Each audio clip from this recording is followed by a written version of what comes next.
ओम शांति। राजयोगी जीवन की आधारशिला ब्रह्मा भोजन, इस बुक से हम सभी सुन रहे हैं।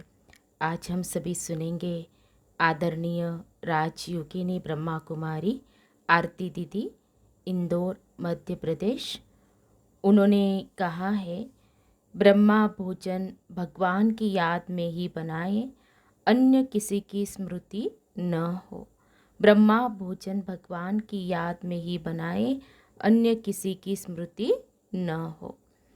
दीदी जी से प्रश्न पूछे गए। पहला, दीदी अपना परिचय दीजिए कि ज्ञान में कब आए और समर्पित कब हुए। दीदी जी का उत्तर, मैं 16 साल की उम्र में बाबा के यज्ञ में आई। साकार बाबा से 2 बार मिली। सन 1968 में हायर सेकेंडरी करने के बाद 30 कन्याओं की पहली ट्रेनिंग में हम मधुबन आए थे। ट्रेनिंग करने के बाद सीधा ही हमको दादी और दीदी ने इंदौर भेजा था और वहाँ पर मुझे 50 साल से ऊपर हो गए हैं। नेक्स्ट क्वेश्चन, दीदी आपने बाबा को भोग कब से लगाना शुरू किया। दीदी जी का उत्तर, जब से इस ईश्वरीय ज्ञान में आए तब से भोग लगाना शुरू किया। इंदौर सेंटर पर ओम शांति भवन में बाबा मम्मा दोनों को इकट्ठा बैठाया है। माला के मेरुदाने के नाम से उनको जाना जाता है। बहनों को बोला हुआ है, बहुत प्रेम से बाबा को भोग लगाना, ऐसा समझना कि सच में बाबा यहाँ बैठा हुआ है। बैठा होने के कारण हम उतना ही प्रेम से भोजन कराए जैसे हम किसी मेहमान को कराते हैं। नेक्स्ट क्वेश्चन, दीदी ब्रह्मा भोजन खाने वाले के शरीर पर क्या प्रभाव पड़ता है। दीदी जी का उत्तर, ऐसा देखा गया है कि बहुत सी आत्माएं जिनको कोई न कोई बीमारी थी, उनको जब ऐसा भोजन कराया गया तो उससे उनको बहुत ही राहत मिली। जो बीमार थे, ब्रह्मा भोजन करते ही उनको महसूस होने लगा कि जैसे एक ऊर्जा उनके अंदर पैदा हो गई है। नेक्स्ट क्वेश्चन, दीदी भोग स्वीकार करते समय प्यारे बाबा विशेष बात क्या देखते हैं। दीदी जी का उत्तर, एक बार एक बहन जो ध्यान में जाती थी, उसने जब भोग लगाया तो बाबा से कहा कि बाबा मैं तो आपको सबसे पहले भोग लगाने आई हूँ, 4 बजे सुबह। बाबा ने कहा, नहीं बच्ची, आपसे भी पहले एक है जो भोग लगाती है मेरे को। कितने बजे? 2 बजे। नहा धो के इतनी श्रद्धा से वो भोग बनाती है और फिर भोग लेकर आती है। उसका संकल्प है, सबसे पहले बाबा मेरा भोग स्वीकार करे और मैं उस बच्ची का भोग स्वीकार करता हूँ, क्योंकि बहुत प्रेम से बनाया हुआ होता है। भगवान प्रेम का भूखा है। भगवान प्रेम से हमारे भोजन को स्वीकार करता है। इसीलिए गायन है कि शबरी ने राम को जो बेर खिलाए थे वे भले झूठे करके खिलाए, पर राम ने खाए क्योंकि उसकी मोहब्बत थी उनके अंदर। तो बाबा जितना हम प्यार से बाबा का भोग बनाएंगे, उतना ही बाबा उसको स्वीकार करेगा। इस पर हमको बहुत अटेंशन देना चाहिए। नेक्स्ट क्वेश्चन, दीदी भोलेनाथ का भंडारा हमेशा भरपूर है, लेकिन कई जगह बहुत संपन्नता रहती है, कई जगह पर वह संपन्नता नहीं रहती। यह संपन्नता कैसे रह सकती। दीदी जी का उत्तर, पहली बात तो उनको हमेशा यह समझना चाहिए कि मेरा सेंटर नहीं है, मेरा घर नहीं है, बाबा का घर है और बाबा का भंडारा है। जैसे गीता पाठशाला वाले बड़े सेंटर को अनाज पानी देते हैं तो उनकी गीता पाठशाला भरपूर रहती है। ऐसे ही जो सेंटर वाली बहनें हैं, उनको भी यह सोचना चाहिए कि यह भगवान ने हमको दिया है, हमें बड़े स्थान पर इसको भेजना चाहिए। अगर बड़े स्थान पर अन्न का धन का दान करते हैं तो हमारा सेंटर भरपूर रहता है। अगर हम दान करते ही नहीं तो दरिद्रता रहेगी। इसका एक उदाहरण बताती हूँ। कृष्ण और सुदामा साथ साथ सांदीपनी गुरु के आश्रम में पढ़ते थे। जब वे जंगल में लकड़ी काटने के लिए गए तो उनको उनकी गुरु माँ ने एक एक मुट्ठी चने अलग अलग दिए और कहा कि जब भूख लगे तो दोनों खा लेना। वहाँ आंधी तूफान आने के कारण दोनों को पेड़ पर बैठना पड़ा अपने को बचाने के लिए। जब कृष्ण ने सुदामा से कहा, मुझे बड़ी भूख लगी है, आप मुझे वे चने दे दो जो गुरु माँ ने दिए हैं, तो सुदामा ने झूठ बोल दिया कि नीचे गिर गए। उसने झूठ बोला भगवान से। झूठ बोलने के कारण क्या हुआ, भगवान का दोस्त होते हुए भी उसकी दरिद्रता कितनी थी, उसको दर दर भीख मांगनी पड़ती थी।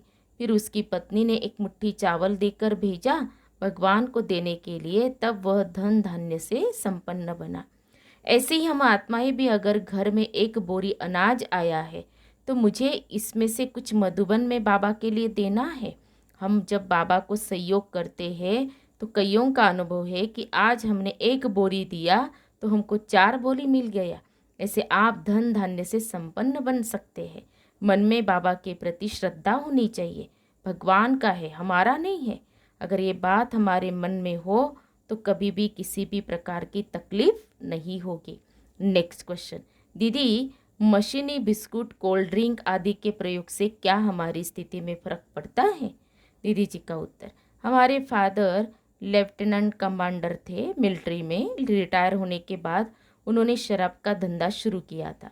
ज्ञान में आने से पहले शराब का धंधा किया हुआ था तो पूरे हरियाणा, पंजाब और हिमाचल के प्रिंस कहलाते थे। इतना उनका बिजनेस चलता था। एक बार मुरली में आया कि बच्चे, जो शराब पिलाता है और शराब का बिजनेस करता है उसके भी कर्मों का हिसाब किताब बनता है। उन्होंने नया नया ज्ञान सुना था। ज्ञान सुनने के बाद तुरंत साकार बाबा के पास आकर बाबा से पूछा।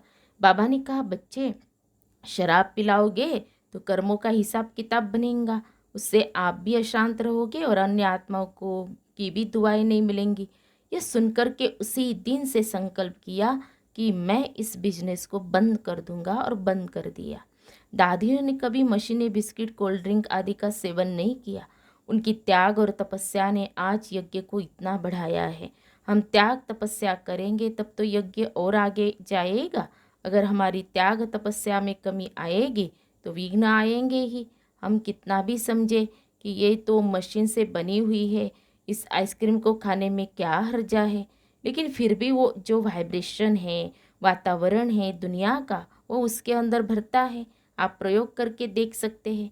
आप अपने हाथ से बनाकर खाइए और कभी मशीन मेड खाइए।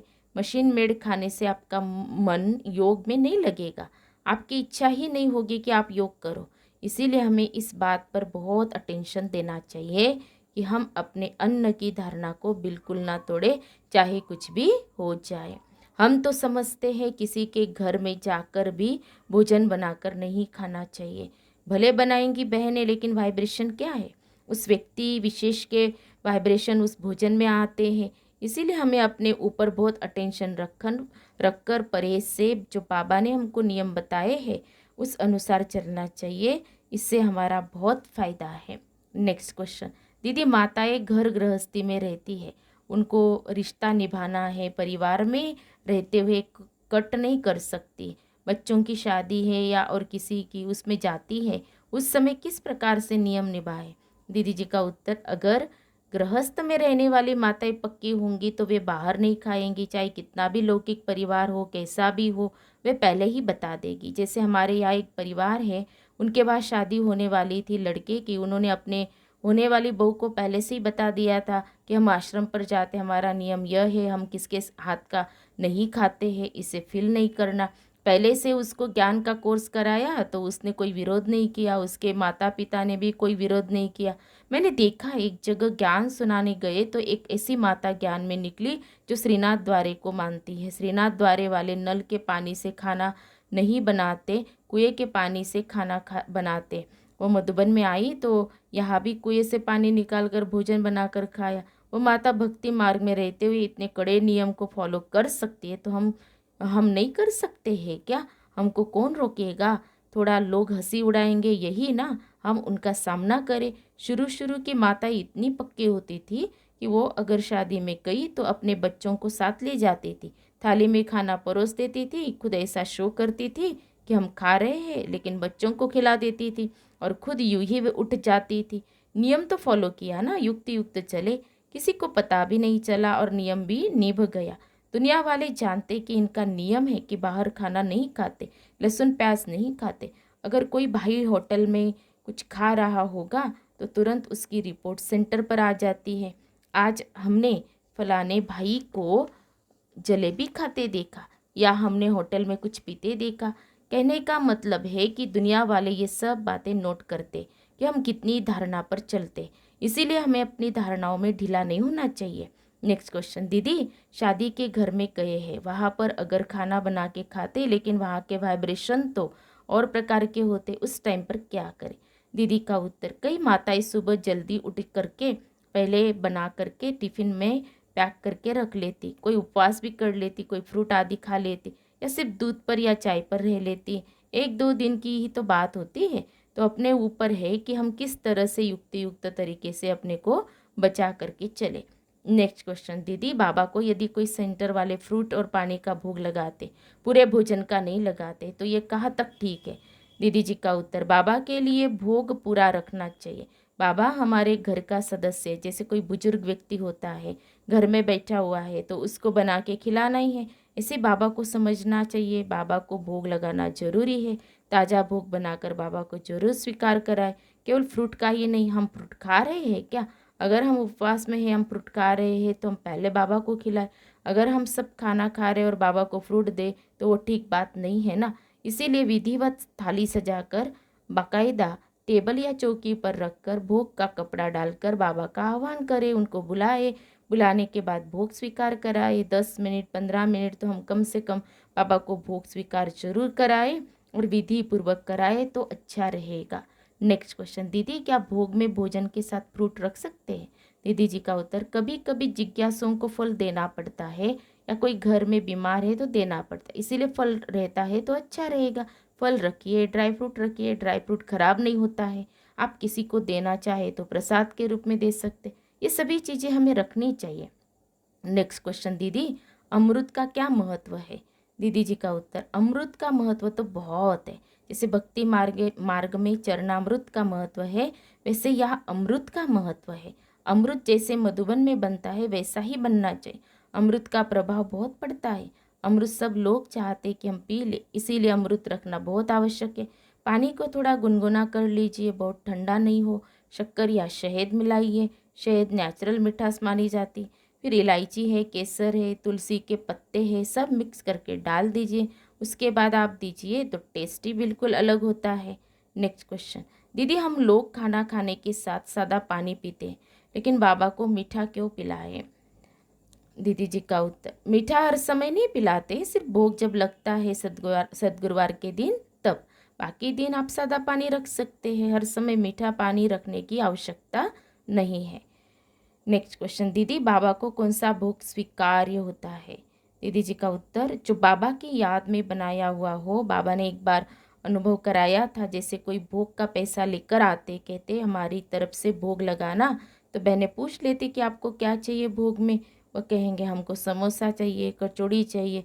फिर जब हम भोग बनाते हैं तो उस समय कौन याद रहता है? वो आत्मा याद रहती है ना, बाबा तो याद नहीं है ना, तो बाबा भोग स्वीकार नहीं करता है ऐसे समय पर। अगर हम बाबा के लिए बनाते, बाबा की याद में रहकर बनाते, तभी भोग स्वीकार होता है। भगवान का भोग बहुत प्यार से बनाए और भगवान के लिए ही बनाए। भले भोग कोई भी लगवाए, लेकिन संकल्प हमारा बाबा के लिए हो। नेक्स्ट क्वेश्चन, बाबा को भोग लगाते समय अपने अंदर किस प्रकार की भावना पैदा करते हैं? दीदी जी का उत्तर, मैं जब भोग लगाती हूँ तो दृश्य बनाती हूँ, जैसे मैंने बाबा के लिए चौकी या टेबल रखी है, उस पर भोग की थाली रखी है, सब प्रकार का भोजन उसमें है। फिर मैं बाबा का आह्वान करती हूँ, तो मुझे ऐसा फील होता है कि सच में बाबा हमारे सामने बैठे और मैं बड़े प्यार से अपने हाथ से बाबा को भोग स्वीकार करा रही हूँ। कई बार ऐसा भी अनुभव होता है कि हमको भी बाबा भोग स्वीकार करा रहा है, साथ साथ मोहब्बत से बाबा का आह्वान करके भोग स्वीकार कराएंगे तो सच में भगवान ने भोग स्वीकार किया है, यह अनुभव होता है। लास्ट क्वेश्चन, दीदी जैसे भोग की थाली है, चौकी है, क्या ये सभी चीज़ें सिर्फ और सिर्फ भोग के लिए ही यूज़ करते और कामों में तो नहीं यूज़ करते? दीदी जी का उत्तर, मधुबन में बाबा का कमरा है, जैसे यहाँ चौकी रखी हुई है, ऐसे ही क्लास रूम में वहाँ पर एक टेबल बाबा का रखा है, जिस पर हम सदगुरुवार का भोग लगाते। वो टेबल अलग है और किसी प्रयोग में नहीं आता, उसको केवल सदगुरुवार के दिन प्रयोग किया जाता है। बाकी दिन उठाकर रख देते, क्योंकि वह बाबा का टेबल है, हम उसको झूठा नहीं कर सकते हैं। अच्छा, ओम शांति।